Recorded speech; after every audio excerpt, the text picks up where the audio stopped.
welcome back to my video. My name is Mitra Ramadhani, but you can call me Mitra, and I'm from Padang State University.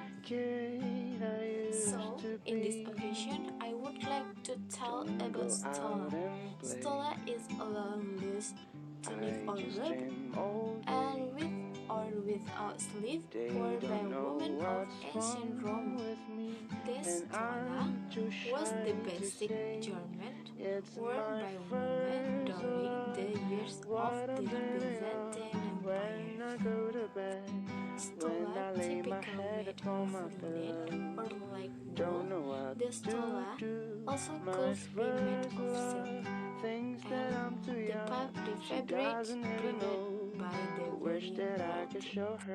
Okay everyone, thanks for watching my video, and don't forget to like and comment my video, and see you next time. On the wall,